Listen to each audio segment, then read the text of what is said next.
Hello et bienvenue dans une nouvelle vidéo. Aujourd'hui, je vais vous parler de mes tops et flops pour le mois de novembre. Comme à chaque fois, on va commencer par les flops, comme ça on termine sur une note positive. Et on va commencer par les flops, mais bon, qui sont pas non plus 100% dramatiques, c'est plutôt un peu moins le flop si vous voulez. Il s'agit d'un gel pailleté de chez Unleash. Il n'y a pas le nom tout écrit en coréen, je sais juste que c'est le numéro 3 en termes de teinte. Et donc c'est un petit gel pailleté comme ceci. Alors pourquoi je le mets dans les flops? Parce que un jour je l'ai mis et je l'ai retiré immédiatement parce qu'en fait ça a foiré mon make-up des yeux. J'avais rien en fait sur les yeux. J'avais juste, comme c'est toujours le cas, comme c'est souvent le cas, un tout petit peu d'anti-cerne que je remets quand il en reste sur mon pinceau. Vous voyez, je termine sur mes yeux pour masquer un petit peu les veines. Et le problème, c'est que quand vous mettez ce genre de gel qui est en fait transparent et dans lequel il y a des paillettes, quand vous le mettez et qu'il n'y a pas rien en dessous et qu'il y a du coup ces petits restes de...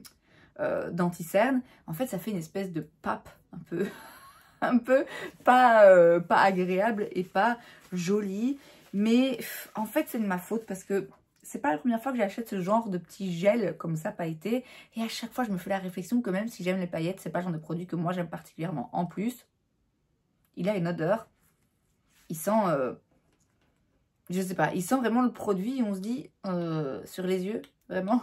Vous êtes sûr? Donc je suis pas fan, pour moi c'est un flop, mais c'est pas à 100% un flop, dans le sens où si on aime ce genre de petit gel pailleté, c'est joli, c'est un petit gel avec des paillettes, les paillettes sont jolies, il y a assez de paillettes je trouve par rapport à la quantité de produits gel, donc ouais c'est sympa, mais pour moi ça fonctionne pas. Ensuite, chez Lily by Red, j'ai le Love Beam Glow Veil dans la teinte numéro 04, qui est un highlighter. Alors, la texture du produit est très bizarre. C'est pas une poudre qui fait de la poudre, je crois que ça se voit. C'est pas non plus un produit crémeux qui est vraiment crémeux. Alors, ça fait que cette texture est assez intéressante et en soi, il y a moyen du coup que ça en fasse un produit, ben oui, très intéressant, parce qu'on a vraiment une texture entre deux qui est assez unique en son genre. Le problème, c'est que du coup, ça en fait une texture qui est pas du tout évidente à travailler. Moi, je sais jamais comment la prélever et je la prélève au doigt, du coup, parce qu'avec un pinceau, c'est même pas la peine. Mais vous voyez, quand je la transfère de mon doigt vers ma peau, ben c'est très discret. Alors, si on aime les highlighters discrets, ok, mais c'est quand même un peu trop discret à mon goût. Et en même temps, ça a des petits reflets de couleurs comme ça qui me plaisent pas trop dans un highlighter. Et puis surtout, je peux pas juste tapoter, quoi. Si vous prenez sur votre doigt et que vous tapotez comme ça, il n'y aura rien. Il faut vraiment bien frotter. Mais sauf que si je frotte alors que j'ai du make-up en dessous, ça va tout retirer. Donc, non, là vraiment la texture pour moi, l'idée est bonne parce que c'est une texture où on voit qu'on a essayé d'innover, mais ça fonctionne pas. Ensuite, chez Nude Sticks, j'ai un blush en stick. C'est le Nudies Matte Plus Glow Core dans la teinte Pink Ice. Et donc c'est leur stick, leur blush en stick qui sont hyper bien réputés. Tout le monde adore ces blushs en stick, j'en ai un d'ailleurs. J'en ai un dans la teinte Picante, donc ça c'est le mat classique. Et il s'était retrouvé dans mes bofs, il me semble, quand je l'avais testé, parce que c'est une couleur intéressante, c'est un vrai orange et c'est assez rare de trouver des blushs qui sont vraiment orangés. Mais j'étais pas à 100% convaincue par la texture. C'était un joli blush, mais voilà, il était passé un petit peu à la trappe. Et ici, pourquoi je le mets dans les flops? Parce que vraiment, je me rends compte que les blushs Nude Sticks, alors que tout le monde les adore, sur moi, ils ne fonctionnent pas. Il y a toujours un truc. Je vous dis, celui-ci, il était passé dans les bofs. En vrai, je pourrais mettre celui-là juste dans les bofs aussi, parce que je sais que plein de gens l'adorent et je pense que le problème vient juste du fait que leur formulation ne me convient pas à moi. Je ne sais pas pourquoi. Donc là, c'est un blush quand même assez pigmenté et moins mat que l'autre, puisqu'en fait, au milieu, je ne sais pas si j'ai bien montré, maintenant c'est un peu mélangé, mais au milieu, on a un petit rond comme ça de produit un petit peu plus glowy. Mais sur moi, c'est pas... J'aime pas, c'est pas joli. À chaque fois que je le mets, je me dis, allez, essaye vraiment de partir avec un a priori positif et de bien le travailler. Et en fait, à chaque fois, j'ai l'impression que ça prend beaucoup de place. J'arrive pas à l'estomper, mais à contrôler la façon dont je l'estompe. Et j'ai l'impression qu'il est pas... Il n'est pas tout à fait homogène sur moi, je sais pas, mais j'y arrive pas. Ne prenez pas que mon avis en compte, hein, parce que je vous dis, ces blushs sont très très appréciés, ils font partie des blushs préférés de plein de personnes.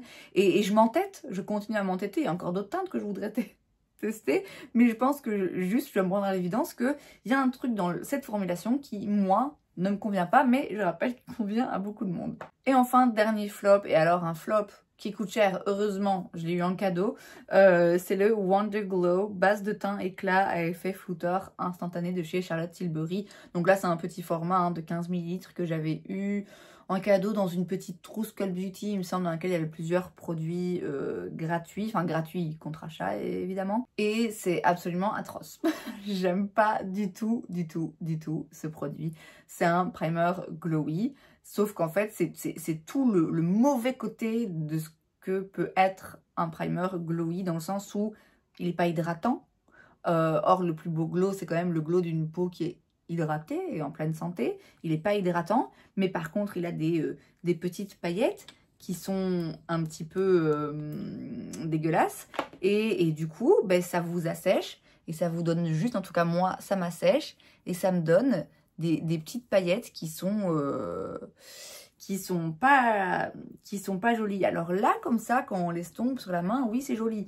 Mais je vous assure, quand on le met sur le visage et qu'on laisse sécher, dégueulasse. Franchement, je comprends pas. C'est surprenant parce que Charlotte Tilbury, ils ont vraiment des très beaux produits. Alors, c'est une marque qui est chère, mais dans beaucoup de cas, je trouve que ça vaut le coup. C'est le cas notamment du spray que j'utilise tous les jours. C'est la troisième fois que je le rachète. Je pense que je vais l'acheter par bidon de plusieurs litres hein, maintenant à ce stade parce que c'est vraiment mon spray. Donc, il y a des produits dans la marque que j'adore.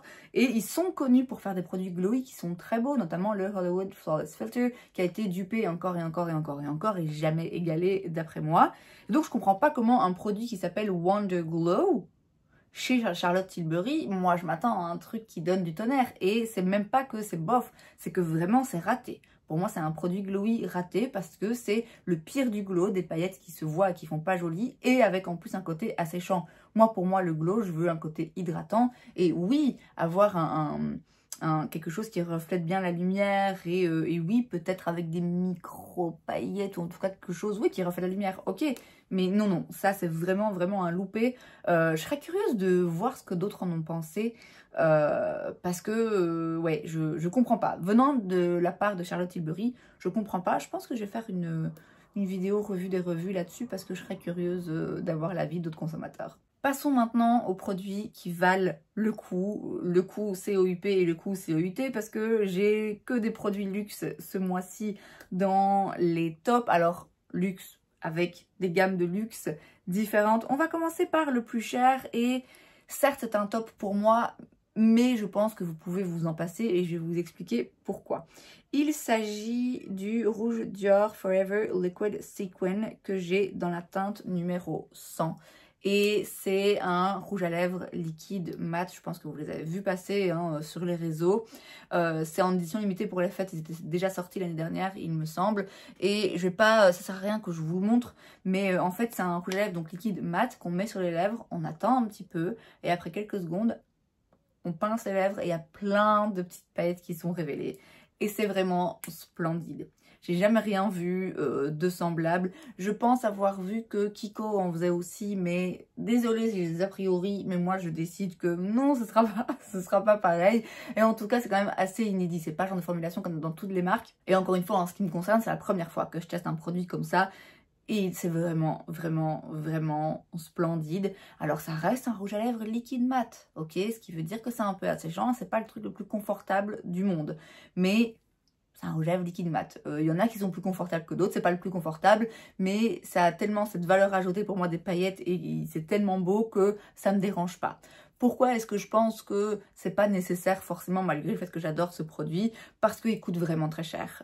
Déjà les rouges à lèvres Dior de base sont chers, c'est Dior, mais celui-là il coûte encore plus cher que les autres, je pense que c'est 50 balles.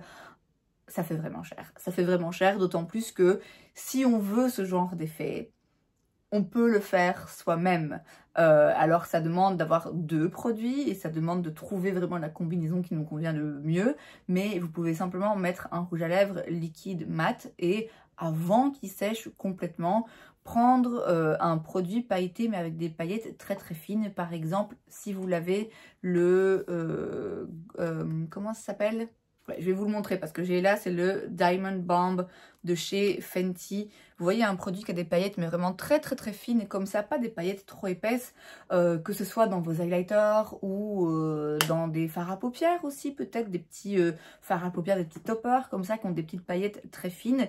Vous rajoutez un tout petit peu, vous aurez à peu près le même effet, vous voyez. Donc voilà, c'est pas le produit d'après moi qu'il faut absolument avoir dans sa collection parce que je pense qu'on peut arriver au même résultat en utilisant d'autres produits, enfin un résultat qui y ressemble, mais pour moi ça reste un top parce que vraiment vraiment magnifique, très très beau, très spécial. J'adore aussi l'expérience, vous voyez l'émerveillement de le mettre et puis de pincer les lèvres et de voir les paillettes, enfin voilà, je trouve que de A à Z c'est un très très beau produit. Il coûte très cher, donc je vais pas non plus vous dire allez l'acheter parce que ouais, 50 balles le rouge à lèvres, ça fait mal quand même. On va continuer dans les rouges à lèvres qui coûtent très cher mais que je trouve splendides. Alors c'est pas vraiment des découvertes pour moi, c'est des formulations que je connaissais déjà mais j'ai eu envie d'acheter dans d'autres teintes et donc qui se retrouvent aujourd'hui dans les tops, mais on va les couvrir rapidement parce que je vous en ai déjà parlé. Tout d'abord le Love Shine Candy Glaze de chez Yves Saint Laurent, moi c'est vraiment la formulation que je préfère, la Candy Glaze, c'est celui qui fait du bruit quand on le sort. J'ai pris cette fois-ci la teinte 15. J'en avais un dans une teinte un petit peu corail, un petit peu plus vive. Et là, je voulais un nude qui tirait plutôt vers le chaud. Donc, j'ai pris la teinte numéro 15 qui est très jolie. J'adore cette formulation. Je trouve que le Love Shine classique, il part un petit peu vite. Donc, ça, c'est le Candy Glaze. Et le Candy Glow, il est un peu plus épais. Celui-ci, c'est pour moi ma formulation parfaite. J'en ai maintenant 2 teintes. Franchement, si je pouvais, j'en aurais 6. Hein, mais encore une fois, c'est pas loin de 40 balles, je pense, au rouge à lèvres. Donc, 2 déjà, c'est bien. Ensuite, chez Fenty, j'ai le Gloss Bomb Sticks dans la teinte Blazed Donut, c'est le 01. Alors, je l'avais déjà acheté dans une autre teinte et je l'avais mis dans mes bofs. Je l'avais mis dans mes bofs parce que j'aimais beaucoup la formulation, mais la teinte me plaisait pas tellement, je m'étais un petit peu plantée, c'est moi qui l'avais choisi, hein, et pourtant j'avais swatché en magasin, mais voilà, j'avais mal choisi, ça arrive. Et j'ai voulu du coup m'en reprendre une autre teinte, et j'ai voulu me prendre une teinte de nude que j'ai pas beaucoup, qui est un nude rosé très clair, c'est le plus clair hein, dans la collection, et vraiment je l'adore. Donc la formulation, je l'avais déjà dit, je l'aime vraiment vraiment beaucoup, et la teinte j'aime vraiment beaucoup parce que c'est un petit rosé clair un peu froid, mais c'est pas un truc qui tire vers le mauve non plus, c'est vraiment juste la teinte qui me manquait. Alors qui me manquait, je pense que vous savez que là derrière il y a assez de rouge à lèvres pour plusieurs vies, donc je ne peux pas dire qu'il me manque des couleurs, je les ai toutes à ce stade, j'en ai conscience, mais j'ai l'impression que ça me manquait ce genre de teinte dans ce genre de formulation. Et oui, j'aime beaucoup ces produits, j'aime beaucoup les produits Fenty de manière générale, j'aime beaucoup l'odeur aussi, c'est un détail, mais c'est un détail qui a toute son importance malgré tout. Et donc pour le coup, celui-là, je le mets dans le top parce que la formulation, vraiment j'adore, et la couleur c'est exactement ce que je cherchais. Et dernier produit pour les lèvres, toujours luxe mais un petit peu moins cher, c'est le Artist Color Pencil de chez Makeup Forever que j'ai dans la teinte 606 Wherever Walnut. Pareil, c'est pas une découverte, j'avais déjà la teinte Anywhere Caffeine que j'aime aussi beaucoup. Là c'est un petit parce qu'en fait j'ai acheté un kit que vous avez vu déjà. Je pense que vous aurez déjà vu la vidéo. Oui, vous aurez déjà vu la vidéo, ben oui, forcément. J'ai acheté un petit kit, donc vous avez plusieurs couleurs à l'intérieur. Et j'avais surtout hâte de tester la teinte 606, donc Wherever Walnut, qui est une très jolie teinte. Très jolie teinte parce qu'elle peut aussi bien aller avec des sous-tons plus chauds qu'avec des sous-tons plus froids. Elle se mêle bien avec tout. J'aime beaucoup la formulation aussi, très longue durée. Tout le monde parlant bien hein, de ces crayons et de cette teinte en particulier, donc il n'y a aucune surprise ici. Mais je regrette vraiment pas d'avoir acheté le kit. J'ai d'autres teintes hein, qui me restent, que je dois encore tester. Mais celle-ci, j'ai déjà testé et utilisé quelques fois et ça va devenir un nouveau favori. Et en plus, c'est une teinte qui se rapproche pas mal de mon Pumping Lip Liner de chez Catrice dans la teinte Starring Roll que je porte aujourd'hui, qui est mon lip liner favori. Alors le Catrice, je pense, va rester mon favori parce qu'en plus il est vraiment pas cher, c'est mon crayon. Mais celui-ci, franchement, on est sur quelque chose de très très similaire. Et enfin, on retourne chez Fenty pour le Dami Glow Illuminateur étincelant dans la teinte 02 Prosecco. Alors quand on le voit comme ça, on se dit wow, pour un highlighter, c'est pas ouf, hein. Mais attendez, regardez à quel point c'est joli. Parce que c'est glowy, je veux dire clairement, on le voit le glow, hein, mais je vous assure qu'ils se font d'une manière dans laquelle on ne voit pas où il commence et où il finit. Il est absolument, absolument splendide. Quand il était sorti, j'avais été moyennement emballée et j'avais swatché en magasin. Et quand j'avais swatché en magasin, tout de suite, j'avais adoré, adoré, adoré vraiment l'effet. J'avais vu, ah ouais, c'est exactement ce que je veux. C'est un highlighter effet un petit peu peau mouillée comme ça, hyper glowy, mais en même temps, je vous dis, c'est pas un truc métallique, c'est pas un truc pailleté, c'est pas un truc où on voit la barre, splendide, vraiment, vraiment, vraiment, vraiment, absolument splendide. J'étais en no-buy à l'époque, donc j'avais dû attendre, quand j'avais voulu l'acheter, il était plus disponible, j'ai attendu tellement longtemps qu'il redevienne disponible sur le site de Sephora. J'avais très peur de me le faire envoyer, j'avais peur qu'il arrive cassé, et Dieu merci, il est arrivé en un morceau, et il est splendide. C'est vraiment pour le coup un highlighter particulier. Alors moi personnellement j'aime l'highlighter, j'aime ce qui brille, j'aime les paillettes, vous me connaissez. Mais il y a parfois des highlighters que j'essaye et je peux dire ok c'est très beau mais bon, voilà c'est un highlighter si vous voulez. À un moment donné j'en ai 50 dans mes tiroirs, voilà c'est joli et donc là non seulement c'est joli mais en plus il a vraiment quelque chose de particulier. Je trouve c'est vraiment une franche réussite ce produit. La formulation est parfaite, la couleur de celui-ci en particulier pour moi est parfaite. Le fini, le travail du produit vraiment splendide, splendide, très bel highlighter. Et c'est donc tout pour les tops et flops. S'il y a des produits que vous m'avez vu tester et que j'en ai pas parlé ici, vous vous en doutez, c'est parce qu'ils vont arriver dans les bofs, dans les produits un petit peu entre deux, qui vont arriver du coup très très prochainement sur ma chaîne. Et puis ben, on se retrouvera le mois prochain pour les tops et flops du mois de décembre. Et c'est donc tout pour cette vidéo, j'espère que ça vous a plu. Si c'est le cas, n'hésitez pas à laisser un like. Vous pouvez aussi vous abonner à ma chaîne parce que c'est gratuit, donc pourquoi pas. Et moi je vous vois la prochaine fois. Bye!